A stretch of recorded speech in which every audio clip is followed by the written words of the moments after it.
आपका दूसरा पाठ श्री जयशंकर प्रसाद जी कब शुरू हुआ है। तो जैसे इनका जीवन परिचय, इनकी कृतियाँ, भाषा शैली वगैरह इसके लिए बताना है। तो इनका जीवन परिचय में सबसे पहले क्या लिखना है, तो जयशंकर प्रसाद जी का जन्म सन 1890 में काशी के प्रसिद्ध वैश्य परिवार में हुआ था। ये साहू वैश्य थे। प्रसाद जी के पिता देवी प्रसाद स्वयं एक साहित्य प्रेमी थे, यह भी साहित्य के रचनाकार थे। इस प्रकार प्रसाद जी को जन्म से ही साहित्यिक वातावरण प्राप्त हुआ। प्रसाद जी ने बाल्य अवस्था में ही अपने माता पिता के साथ देश के कई स्थानों पर भ्रमण यात्रा की। कुछ समय बाद इनकी माता और पिता का निधन हो गया।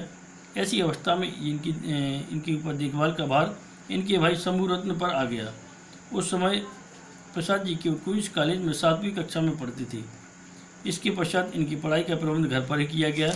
प्रसाद जी ने घर पर ही हिंदी, अंग्रेजी, उर्दू, फारसी शिक्षा प्राप्त की। दुर्भाग्य से 17 वर्ष की आयु में ही इनके भाई का भी निधन हो गया।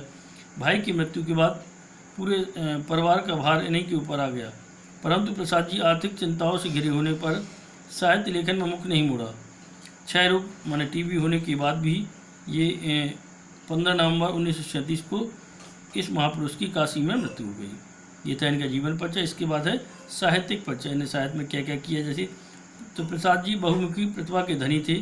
प्रसाद जी एक कवि, एक नाटककार, एक उपन्यासकार, एक कहानीकार, एक निबंधकार के रूप में प्रसिद्ध रहे। प्रसाद जी ने भारतीय इतिहास दर्शन का अध्ययन किया।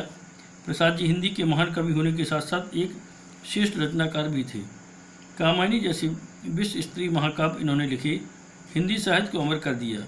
इन्होंने हिंदुस्तान एकेडमी और काशी नागरिक प्रचारणी से इन्हें पुरस्कार किया गया। इन्हीं के नाम से प्रसाद युग की शुरुआत हुई। इनकी कृतियाँ जैसे रचनाएँ, इनकी रचनाएँ कौन कौन सी हैं? सबसे पहले इन्होंने नाटक में इनके मुख्य नाटक हैं चंद्रगुप्त, स्कंदगुप्त, अजातशत्रु, ध्रुवस्वामी आदि। इनके उपन्यास हैं कंकाल, तितली और ऐरावती आदि। कहानी संग्रह में है छाया, प्रतिध्वनि, आकाशदीप, इंद्रजाल, आंधी आदि। निबंध संग्रह में है काव्यकला और अन्य निबंध आदि। काव्य में है चित्राधार, लहर, झरना, आंसू और कामायनी इनकी प्रमुख काव्य कृतियाँ थी। भाषा तो प्रसाद जी ने अपनी साहित्य में शुद्ध, परिष्कृत और संस्कृत निष्ठ खड़ी भाषा का प्रयोग किया। ये कवि भी थे, निबंधकार भी थे और कहानीकार भी थे।